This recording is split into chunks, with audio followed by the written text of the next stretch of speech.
आपकी आत्मा को झकझोरा हो नहीं हो। मैंने आपको बताया मैं पाखंडी हिंदू नहीं हूं। मैं जहां पैदा हुआ वहां हिंदू क्या होता है मुझे नहीं पता था। बचपन में भी लोग मुझे पुष्पेंद्र खां कहते थे, मुझे तब भी कोई फर्क नहीं पड़ता था। मुझे इस बात की चिंता नहीं है कि मैं कितनी पूजा करता हूं तभी मैं हिंदू होऊंगा। मैंने तो मंदिर भी 20-22 साल के बाद देखा। लेकिन बात का जवाब तर्कों से दीजिए। अगर किसी ने हमला किया है, शब्दों से किया है, आपके फेथ को गाली दी है, तो आप गाली मत दीजिए। आप भी शालीनता के साथ अपनी बात कन्वे कर दीजिए ताकि उनको पता चल जाए कि उर्दू और कुरान शरीफ पढ़ने वाले भी इस देश में हैं। एक मोहतरमा ने कहा, वो ये कहती थी कि वो बेचारी बड़ी परेशान थी, उनको अल्लाह से बात करनी चाहिए, वो भगवान से मांगने लगी। उन्होंने कहा अपने ट्वीट में, हमारे यहां हर सड़क छाप के ट्वीट पे लोग बड़ा संज्ञान लेते हैं। जिन लोगों के ट्वीट पे संज्ञान लेना चाहिए, अगर आप उस पे जवाब नहीं देते हैं तो उनकी हिम्मत खुल जाती है और वो ये समझते हैं कुछ भी करो।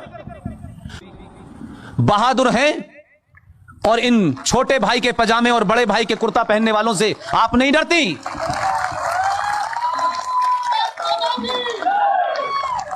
नहीं तो इस किस्म की लॉन, इस किस्म के माहौल में हमने तो गजलें होते सुना है, लेकिन गजलों के इस मौसम में आप हमसे ये जो आग सुनना चाहती हैं, इसके लिए बहुत बहुत मुबारक। और इस किस्म के प्रोग्राम करती रहें। और जो भी इस शहर के धनाढ्य लोग हैं, अमीर लोग हैं, जिनके पास वक्त कम है, पैसा ज्यादा है, वो मोनिका जी जैसे लोग, डॉक्टर मोहन गुप्ता जैसे लोग, जो इस शहर में ऐसे लोगों को बुलाते रहते हैं जिन्हें राष्ट्र की चिंता है, जिन्हें अपने पर्सनल कद बढ़ाने की चिंता नहीं है, उनकी मदद करें। इसलिए उन मोहतरमा ने कहा कि मैं ये दुआ करती हूं कि भारत में मां दुर्गा को भूखा न रहना पड़े। उन्होंने कहा सरस्वती को बिना स्कूल के न रहना पड़े। उन्होंने कहा लक्ष्मी को भीख न मांगनी पड़े। महाकाली को उन्होंने कहा फेयर एंड लवली न लगानी पड़े। ये देश सुन के चुप रह सकता है, मैं नहीं रह सकता। मैं कहता हूं मोहतरमा शबाना आजमी, आप जल्दी ठीक हो जाएं और मेरी आवाज आपके कानों तक चली जाए। आपको महाकाली, दुर्गा, सरस्वती और लक्ष्मी की चिंता करने की जरूरत नहीं है। इनकी सुनवाई जिस दरबार में होगी उसमें आपकी आवाज नहीं जाती है। आपको अल्लाह से दुआ करनी चाहिए थी। अगर ईमानदार थी और आप कैफी आजमी की औलाद हैं, जिसे जो लेफ्टिस्ट था और आप कहती हैं मैं भी लेफ्टिस्ट हूं, सही जगह पे सही दुआ मांगेंगी तो बात बनेगी। अगर आपके अंदर ईमान वाली थी, आप मुसलमान हैं आप, और आपके अंदर सही बात कहने का करेज है, तो जरा खुल के मुझे बताइए और कहिए। अगर आप ईमानदार होती तो कहती कि मैं अल्लाह से दुआ करती हूं कि आयशा को कभी बाल विवाह न करना पड़ता। वो कहती कि ज़ैनब को निकाह हलाला न झेलना पड़ता। वो कहती कि फातिमा को खतना न कराने पड़ते। और वो ये भी कहती कि बीवी फातिमा को जिहादियों के हाथों मरना ना पड़ता। तो शायद अल्लाह बेहतर सुनता। इसलिए अगर मजाक बनाने की अगर आदत है जिन लोगों में, एक साहब को तस्वीर बनाना आता था, बहुत तस्वीर बनाते थे। मैंने 4 नाम लिए, उसमें से अगर उनमें दम थी, अब तो वो अल्लाह को प्यारे हो गए। इसमें से एक की तस्वीर बनाते तो पता चलता क्या होता। आपने तो हमारे आस्थाओं को चोट पहुंचाते हुए आपने उनके भी कपड़े उतार दिए। जरा उनके कपड़े उतारते तो पता चलता आपको। इसलिए मैंने कहा चुप रहने का समय नहीं है। इस चुप्पी ने आपको 70 सालों में 1947 के हालात में पहुंचा दिया है। इसलिए खूब जोर से बोलिए, ईमानदारी से बोलिए, गाली गलौज मत करिए। गाली गलौज करने से अपना कद छोटा होता है। गाली गलौज करने के लिए ये अल्लाह ने कई भेजे हैं। एक रामपुर में है, कई हैं, दिन भर इधर उधर घूमते रहते हैं, क्या बकते हैं अल्लाह जाने, कोई सुनता नहीं है। और मैं तो खुलेआम इस देश के मुसलमानों से कहता हूं, तुम झूठे, मक्कार, बेईमान हो। अगर ईमान वाले होते तो तुम्हारी ये दुर्गति, ये पूरी दुनिया में इस्लाम के नाम पे जो जूते खा रहे हो, जो कत्लो गारत हो रही है, जो इस्लाम को बौना बना के जलील हो रहे हो, दुनिया के हर मुल्क में तुमसे पूछा जाता है, तुम अपना नाम छुपाते हो। यह सिर्फ इसलिए हो रहा है कि अगर उस कुरान शरीफ की कुछ आयतें भी ठीक से पढ़ते तो भी जलील नहीं होते। हम तो दुनिया में एकमात्र ऐसी सभ्यता है कि हमने तुम्हारे नाम और तुम्हारे पहनावे से और तुम्हारे फेस से कभी हमने कोई सवाल खड़ा नहीं किया। हमने तुम्हें अपने यहां जगह दी, आप भी रहिए। हमने तो दुनिया के कई मुल्कों को जगह दी, कई फेथ को जगह दी। कभी कभी आज तक कोई ऐसा रिकॉर्ड नहीं मिलता है कि इन 70 सालों में हमने कभी हथियार उठा करके किसी फेथ को मारा हो। हमने नहीं कहा सामूहिक तौर पे कि आपको यहां नहीं रहना है, लेकिन माफ कीजिएगा, आपकी जहालत, आप जिस किताब का रेफरेंस देते हैं उस किताब के रेफरेंस से आपने इस देश के उन लोगों को जिनकी 5000 साल पुरानी रिटन सभ्यता है, भगवान राम के लंका जाने से लेकर के सन 71 की जो युद्ध हुआ ईस्ट पाकिस्तान में, ये 2 घटना मैं इसलिए बताता हूं ताकि उन जाहिलों को पता चले हम कौन हैं।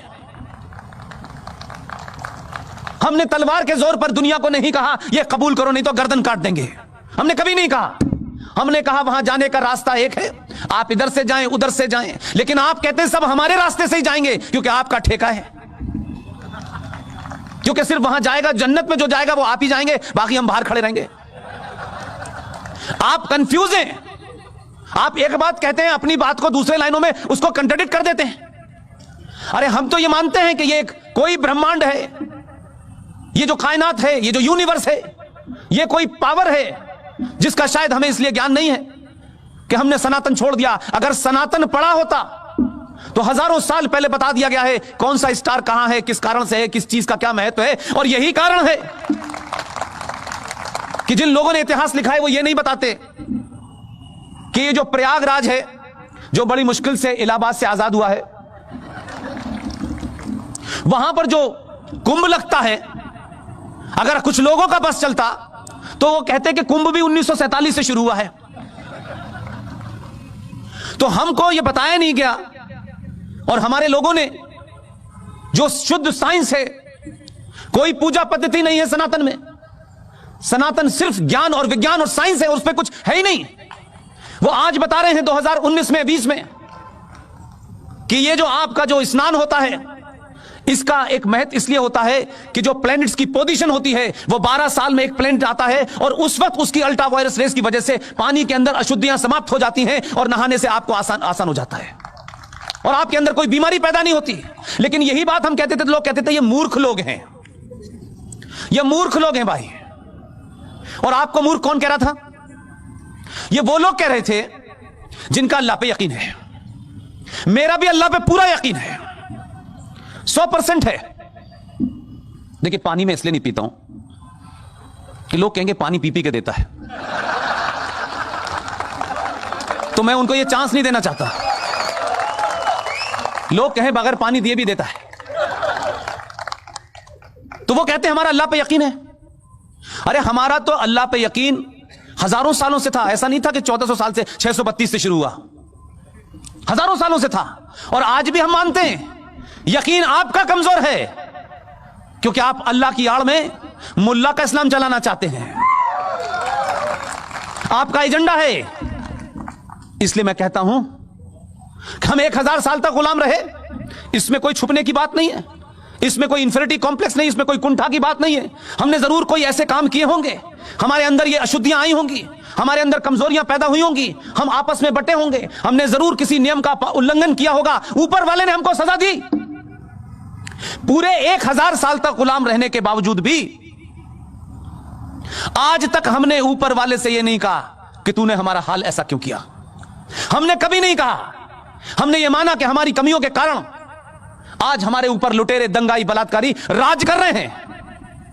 लेकिन आपसे पूछना चाहता हूं मेरे भाइयों, गोल टोपी वाले से भी पूछिएगा जहां मिल जाए, उससे पूछिएगा भाई, हम तो 1000 साल से जलीलों के हाथों जलील हुए, तब भी हमारा कुछ नहीं बिगड़ा, हम तब भी सरवाइव करे। तुमने तलवार के जोर पे लोगों को शलवार पहना दी, बहुत सारे को, हमने तब भी सवाल नहीं खड़ा किया। लेकिन जरा तुम बताओ तुम्हारा ईमान कहां चला गया? जिनका अल्लाह पे बड़ा यकीन है, नियत बांध के नमाज पढ़ते हो और अल्लाह के सिवा किसी की इबादत नहीं कर सकते, ये पहला कलमा कहता है, तो आपका ईमान 2014 के बाद से क्यों टूट गया? आप तो कहते कि ये जो कायनात है, ये जो रब्बुल आलमीन जिसे आप कहते हैं कि इस पूरी कायनात, इस सृष्टि को कोई एक ताकत चला रही है, हम भी मानते हैं, आप भी मानते हैं। तो भैया अगर ये सूरज निकल रहा है, ये हवा चल रही है, तो ये रब्बुल आलमीन का ही कोई जलवा है। तो रब्बुल आलमीन ने ये तो नहीं कहा था कि 2014 में मैं नहीं भेजूंगा। तो जो 2014 में भेजा है वो भी रब्बुल आलमीन की परमिशन से आया है, उसकी परमिशन के बगैर कोई आ सकता है? अगर ये जोकर भी तो उन्हीं की परमिशन से भेजा है। ये जोकर इसलिए भेजा है कि सनातन के मानने वालों, तुम अपने रास्ते से क्यों उठे, ये रोज आपको याद दिलाता है, ये रोज आपको बताता है, ये रोज आपके सोए हुए जमीर को बताता है कि तुम कितने कायर लोग थे। हम जैसे तुम पे बौने राज कर रहे हैं, हम जैसे लोग तुम पे चिल्ला के, उसी ने बोला है और अब ऊपर वाले ने तय कर लिया है। 1000 साल के बाद अब सनातनियों का समय है, इसलिए आपको इंतजाम कर रहा है। ये मोनिका जी जो यहां बैठी हैं, इन्हें 6 महीने पहले हम नहीं जानते थे, इन्हें भी अल्लाह ने भेजा है और इन्हीं ने, अल्लाह ने भी इनको ताकत दी है कि जो दिन भर हाथ में तलवार लिए घूमता है, उसी के शहर में ये रोजे फंक्शन करती है और वो कुछ बिगाड़ नहीं सकता है, क्योंकि अल्लाह इनके साथ है। क्योंकि अल्लाह को ये मालूम है कि अल्लाह के बंदों को जिनको भेजा था, जिनसे कहा गया था कि आप नीचे जाइए जमीन पर, आपके लिए अल्लाह ने सब कुछ दिया था, लेकिन यह कहा था कि मेरे बताए रास्ते से अगर तुम हटे, यह कुरान मजीद में जिक्र है, मेरे बताए रास्ते से तुम अगर हटे तो मैं लोग भेजूंगा तुम्हें नीचे, जो तुम्हें मेरे रास्ते पे ले आएंगे।